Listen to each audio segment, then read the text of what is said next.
Pai do Senhor, igreja.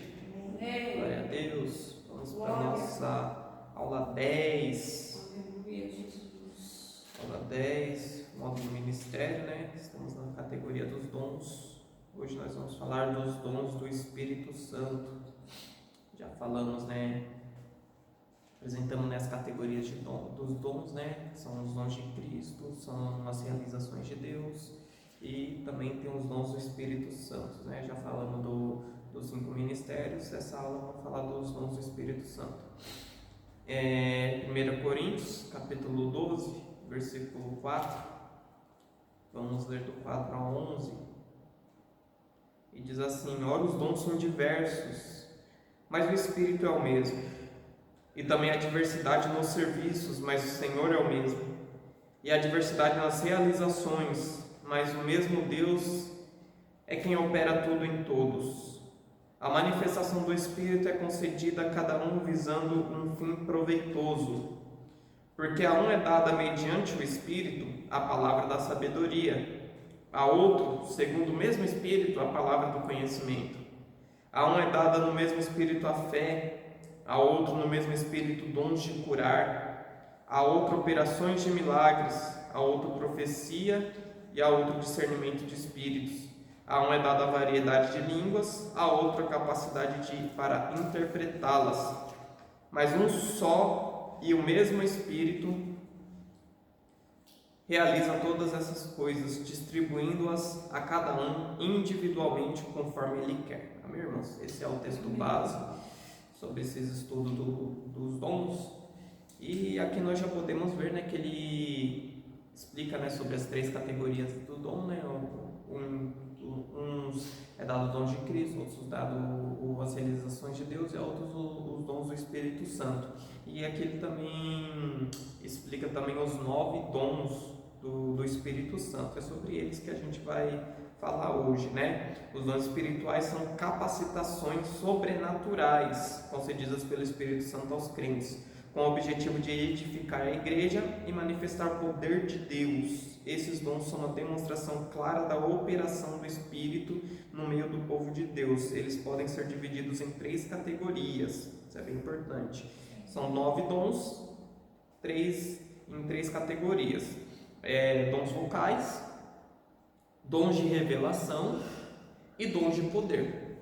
Bem, só uma observação: os outros dons que nós vimos, né, que são as realizações de Deus e os ministérios, né, de Cristo. Revelações e Dons de poder. dons de poder. São, de certa forma, são dons que a gente consegue exercer de forma natural. Por exemplo, o evangelista, apesar dele ter essa graça para evangelizar de uma forma que uma pessoa que não tem esse dom do evangelista não vai conseguir, todos conseguem evangelizar, mesmo quem não tem o dom. Mas na questão dos dons espirituais são manifestações sobrenaturais, então tem que ter o dom para conseguir operar naquilo. Em primeiro lugar, vamos falar sobre os dons vocais. Os dons vocais são aqueles que envolvem a fala e a comunicação da mensagem divina. Eles são usados para edificar, exortar e consolar a igreja, como está lá em 1 Coríntios 14, versículo 3. E esses dons são, em primeiro lugar, profecia, a variedade de línguas e a interpretação de línguas. Esses são os dons vocais. A profecia, ela é a capacidade de declarar por inspiração divina a mensagem de Deus. Paulo ensina que a profecia é superior ao falar em línguas, a menos que haja interpretação. Está lá em 1 Coríntios capítulo 14, versículo 5. A profecia edifica toda a igreja, enquanto as línguas sem interpretação edificam apenas quem fala. Ela traz edificação, encorajamento e consolo. A profecia, encorajamento, edificação e consolo. Muitas pessoas confundem, né, a profecia com uma vidência, né? A profecia nem sempre ela é preditiva, nem sempre ela fala do futuro, nem sempre ela fala de coisas que vão acontecer. Se você for ler o livro dos profetas, Isaías, Jeremias, nem sempre eles estão falando de coisas que irão acontecer. Muitas vezes estão falando de coisas do passado. Quando Deus fala, lembra-te de quando Deus com mão forte os tirou do Egito. Muitas vezes é para exortar, é para trazer algo do presente. Vocês estão pecando, vocês estão praticando algo. Então, às vezes é para trazer uma orientação, façam isso, façam aquilo. Às vezes é para trazer um consolo, né? Eis que eu te fiz, eis que eu te escolhi desde o ventre da tua mãe, eis que... Então, nem sempre é algo relacionado à futura profecia. A profecia, ela tem várias funções, mas a princípio a característica mais peculiar da profecia é que é Deus falando através dos homens. Então, a profecia é o profeta ouvindo o que Deus está falando e reproduzindo aquilo. Às vezes nós vemos algo que deixa a entender como que se Deus tomasse até mesmo a boca do profeta, assim diz o Senhor, assim diz o Senhor. Então, a profecia é isso, a profecia é ser voz de Deus, é Deus falando e o homem reproduzindo. Amém? Em segundo lugar, podemos ver a variedade de línguas, né? Esse dom é a capacidade sobrenatural de falar, né? Em línguas, né? Ela é usada para edificação pessoal ou coletiva. Pessoal, quando a pessoa fala língua sem interpretações. Coletiva, com interpretações, né? O que fala em línguas edifica-se a si mesmo, mas quando interpretadas, edificam a igreja. O uso público deve ser acompanhado da interpretação para que a mensagem seja compreendida e edificante para todos, né? A línguas... Muitos, né, atrelam ela até mesmo como a evidência, né, do batismo ao Espírito Santo. Eu creio dessa forma também. Tem quem não creia, que a pessoa já foi batizada com o Espírito Santo, mas não tem o dom de línguas ainda. Então, mas normalmente é isso. Foi batizado com o Espírito Santo, tem a língua junto como evidência do batismo. O dom de variedade de línguas, né? Tem um livro muito bom, né? Que é o Falar em Línguas, do pastor Luciano Subirá, e ele explica muito bem. Mas podemos ver até mesmo esse dom separado em categorias. Existe a língua que que seria numa linguagem humana, normal, tipo... alguém que não conhece um idioma consegue falar nesse idioma e outra pessoa interpreta. Existe também a linguagem sobrenatural, que diz que é necessário o dom do Espírito Santo para interpretar. Alguns chamam de língua dos anjos, outros chamam de línguas estranhas e tal. São línguas que não são um idioma, por isso que elas não são traduzidas. O dom não é chamado de tradução, dom de tradução, não, é dom de interpretação. Você está interpretando, você está discernindo algo espiritual, certo? A interpretação de línguas, né, como já foi dito, né, é o dom que permite interpretar, né, essa mensagem, né, tanto de línguas, quando o dom é numa língua conhecida, quanto na língua sobrenatural. Na maioria das vezes o dom nas línguas sobrenaturais, né, e isso serve como sinais, né, né, como vocês podem ver em Atos 2, tinha pessoas de várias nações, de várias linguagens, foi falado em línguas naturais, e aquelas pessoas entenderam na sua própria língua. Mas também, como Paulo fala, aquele que fala em línguas não fala aos homens, mas sim a Deus, mas aquele que interpreta transforma aquilo em algo equivalente à profecia. Então, quando a pessoa está falando em língua, é uma mensagem de Deus, quando está na variedade de línguas, né? Também existe a oração em línguas, que é outra categoria. Amém? Amém. Esses são os dons vocais, né? São profecia, dons de línguas, São vários, né? dons de línguas e interpretação de línguas. Temos também os dons de revelação. Algumas pessoas falam, né? Eu tenho o dom de revelação. Não, o dom de revelação não é um único dom, são vários dons, porque uma revelação não se dá de uma única maneira. Uma revelação pode se dar em sonhos, uma revelação pode se dar numa visão, uma revelação pode se dar num discernimento, uma revelação pode se dar num pensamento. Desses dons de revelação, temos, né, a palavra de sabedoria, temos a palavra de conhecimento e temos também o discernimento de espíritos. A palavra de sabedoria e a palavra de conhecimento são bem parecidas, mas existe uma diferença. A palavra de conhecimento é uma revelação. Nem sempre, não é porque o nome é palavra que ela vem como uma palavra. Ela pode vir como um sonho, pode vir como uma visão, pode vir como um discernimento. Como que funciona a palavra de conhecimento? Em Atos capítulo 10, nós temos uma palavra de conhecimento que Pedro teve.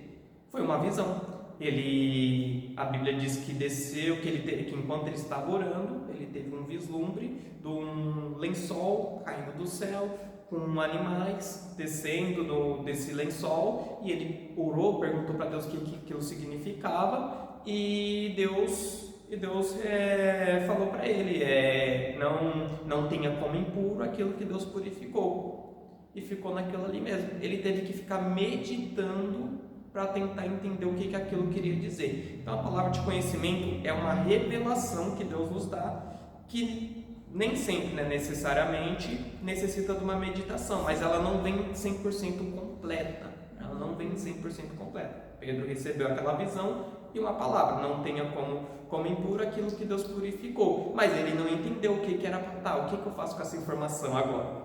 Então ele teve que discernir, e ele só foi discernir aquilo quando ele chegou na casa de Cornélio. Então a palavra de conhecimento é isso, é uma revelação que a gente tem que discernir. Muitas das vezes a palavra de conhecimento ela vem como uma revelação que ela é óbvia, mas ela não vem completa, mas porém o discernimento dela é óbvio. Você está orando, você vem essa revelação que tal pessoa está passando por uma dor de cabeça, está passando por uma enfermidade. Se Deus te revelou isso, é claro que é para você orar para a pessoa ser curada. Sim. Então essa é a palavra de conhecimento. Ela vem incompleta, vamos dizer dessa maneira, né? Ela é uma revelação que a gente deve discernir ou simplesmente operar a partir daquilo que a gente já tem.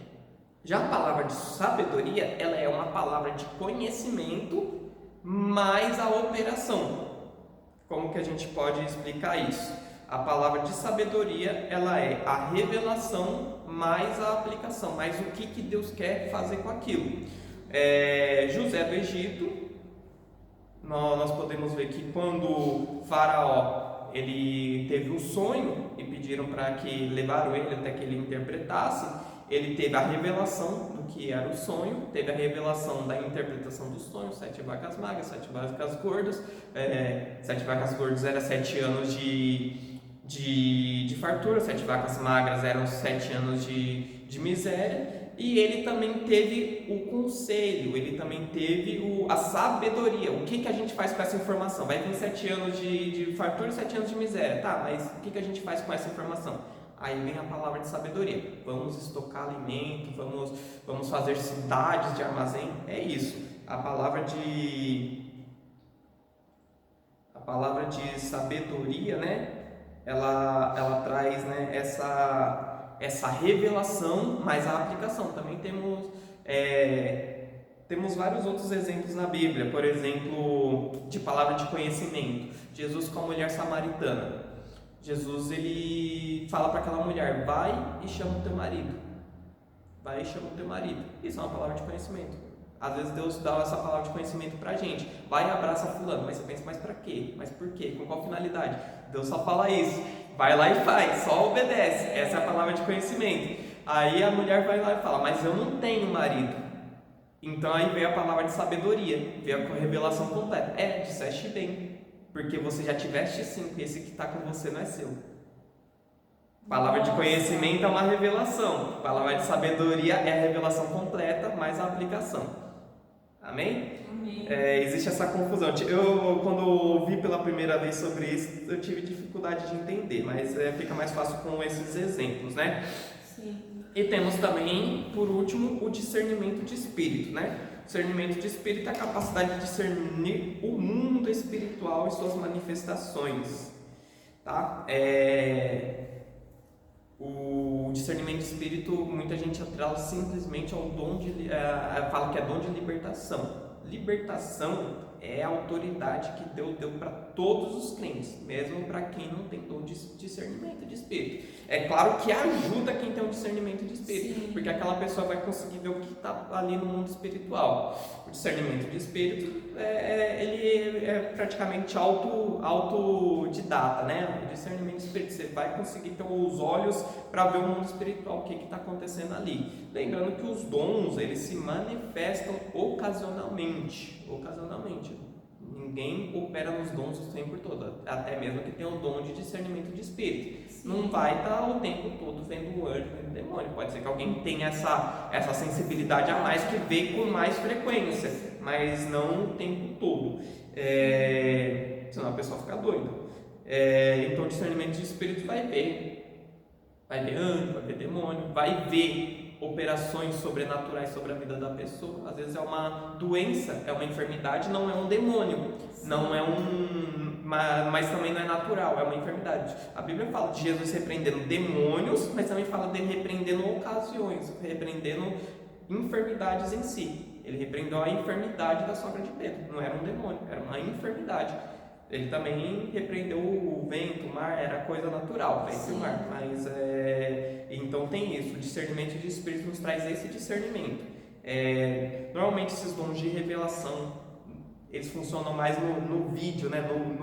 na visão, do que no ouvido. Os dons vocais, né? Que é o que nós falamos anteriormente, eles funcionam mais no ouvir e no falar. E os dons de revelação é mais em visões, sonhos, vislumbres, que funcionam melhor. Podemos ter exemplo, né, de discernimento de espírito. Paulo, né, em Filipos, né, está lá em Atos capítulo 16, né, fala daquela vidente daquela cidade, né, que ela passava elogiando eles, esses são homens de Deus que pregam um caminho da salvação, mas o que estava ali atrás da vida dela era um demônio, era um espírito de adivinhação, e ele teve esse discernimento de espírito e expulsou aquele demônio. Então assim, o discernimento de espírito, às vezes a pessoa tem algum espírito, uma ação espiritual na vida dela, a pessoa não manifestou, não babou, não caiu, não rolou no chão, não torceu as mãos, mas ela tem um espírito ali na vida dela, e o discernimento de espírito ajuda, né, nessa questão. Amém? Amém. E por último lugar, mas não menos importante, temos também os dons de poder. Falamos dos dons vocais, dons de revelação e os dons de poder. Os dons de poder são aqueles que envolvem uma manifestação sobrenatural do poder de Deus, incluindo milagres, cura e fé. Estes são dom da fé, dons de cura no plural e operação de milagres. Que seria o dom da fé? Eu gosto de dizer que temos 3 categorias de fé na Bíblia. Temos a fé que é dada por Deus. A fé que é dada por Deus, existe uma medida de fé que todo crente, quando confessa ao Senhor Jesus Cristo, recebe, né, esse dom de fé, quando é chamado por Cristo, quando é salvo, né, tem essa medida de fé, que eu gosto de chamar que é a fé do grão de mostarda, que é a fé que Jesus, em momentos, exortava, homens de pequena fé, em outros momentos, quão grande é a sua fé, seja feito conforme a sua fé. Então eu gosto de dizer que é a fé do grão de mostarda, porque apesar de ser pequena, ela cresce. Quando você planta, ela pode crescer. Essa é a fé que vem de Deus, é a porção de fé que é dada a todos nós. Temos também o dom da fé, que é o quê? É uma fé que a gente pode dizer que seria uma fé emprestada. Uma fé emprestada. Como Jesus disse, né? Perguntaram para ele: Senhor, por que nós não podemos expulsar esse demônio? Então ele responde: por causa da pequenez de fé de vocês. Então existem níveis de fé, existem níveis para operar. Se vocês tiverem fé como um grão de mostarda, vocês dirão a esse monte, saia daqui e se jogue no mar. Então existem níveis de fé, mas existe um nível de fé que a gente não consegue alcançar sozinho. Então temos essa fé emprestada, que é o dom da fé. Qual que é o exemplo bíblico disso? Temos alguns, mas eu gosto de citar esse daqui, Pedro andando sobre as águas, né? Está lá em Mateus 14. Está lá em Mateus 14, porque Pedro ele teve uma medida de fé, mas quando ele viu Jesus andando sobre as águas, Jesus disse: sou eu, não temam. Então ele falou: então me chama. Então ele sabia que sozinho ele não ia conseguir andar sobre as águas. Sim. Mas se Jesus me chamar, eu ando. E de fato ele começou a andar. Mas quando ele olhou para o vento, olhou para a tempestade, olhou para o mar, então aí a fé dele, aquela fé que ele estava olhando para que se receber naquela fé de Cristo, aquela fé, aquele dom da fé, aquela fé foi embora. E aí ele afundou. Como disse, então ele tinha que ter prosseguido. Exatamente, porque na fé dele sozinho ele não conseguia. Mas quando ele tirou os olhos de Cristo e começou a olhar para as coisas naturais, então aquela fé de Cristo e aquela fé espiritual deixou de ser operada na vida dele. Em segundo lugar, podemos falar dos dons de cura, né? É interessante que na Bíblia fala no plural, né? Não fala é o dom da cura, não fala dons de cura, né?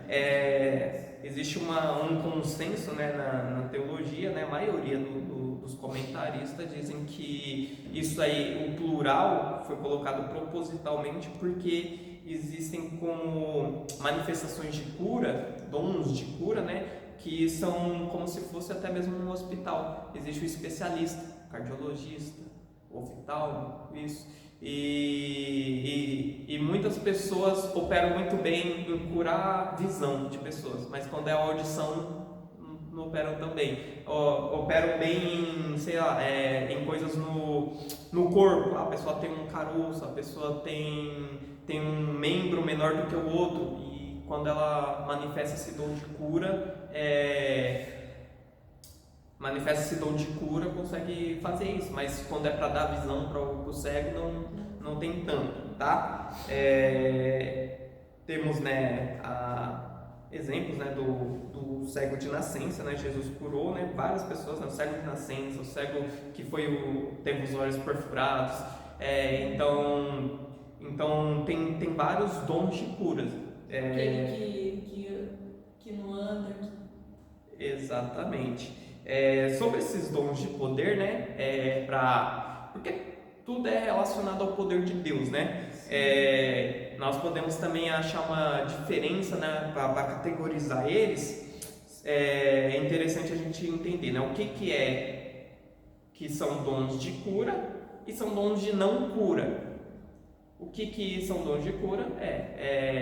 Jesus curou o cego. É cura ou não é cura? É cura. Jesus transformou água em vinho. É cura ou não é cura? Não é cura.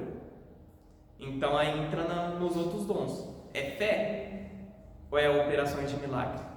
Então transformar água em vinho é operações de milagres, que é o terceiro dom, né? Os dons de poder, né? Operações de milagre é a capacidade de realizar atos sobrenaturais que transcendem as leis naturais. As operações de milagres incluem coisas como multiplicação de alimentos, controle sobre a natureza e ressurreição de mortos. Quando esse vinho quando a água era transformada em vinho, esse vinho ele não tinha nada de álcool, era sobre uma fruta. Não, o vinho na época bíblica ele era o vinho, né, colocado em odres, tinha um teor alcoólico. Tinha um teor alcoólico. Por isso que a Bíblia diz, né? Não proíbe o consumo do vinho, mas diz: não se embriaguem. Então, se o vinho não tivesse teor alcoólico, não teria essa não teria essa exortação, ó, não se embriaguem. Sim. Se não tivesse teor alcoólico, simplesmente já podem beber à vontade. Entendi. Então tinha um teor alcoólico sim. Não é os vinhos de hoje em dia que são industrializados, Sim. eles eram fermentados de forma natural, mas tinham sim o seu teor alcoólico. Sim.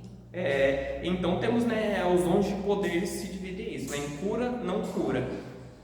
O que é cura entra para os dons de cura. O que não é cura se divide entre dons da fé e dons de operação de milagres. Andar sobre as águas, fé.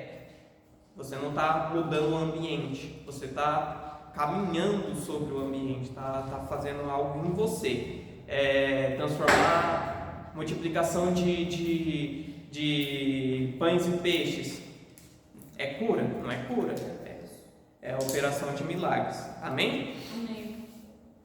Concluindo aqui, irmãos, os dons espirituais são manifestação poderosa do Espírito Santo na vida dos crentes. Eles têm o propósito de edificar o corpo de Cristo. Não somente isso, né? Mas também trazer sinais, né? Jesus, ele movia multidões através dos sinais. Esses sinais, né? Os dons, né? Os dons do Espírito Santo, eles trazem isso, né? Essa testificação. Paulo diz, né? Se entrar um descrente no meio de vocês e vocês trazerem profecias, revelando os segredos do coração dele, então ele se prostrará no meio, confessará que Deus está no meio de vocês. Então os dons, eles ajudam a isso, né? Não é à toa que, como foi falado na aula anterior, o evangelista, né? Ele tem, né, essa facilidade de se manifestar mais nos dons espirituais, porque eles têm isso como sinais, né? A própria Bíblia diz, né, em Marcos 16, né, vão e pregam o evangelho, e esses sinais acompanharão os que creem. Então, no ir, no pregar, vão se manifestar bastante sinais. Então, são sinais, né? Trazendo cura, revelação, poder, discernimento. Como ensina Paulo, devemos desejar e buscar esses dons, sempre visando a edificação da igreja e a glorificação de Deus. Amém, irmãos? Amém. Essa é a aula de hoje.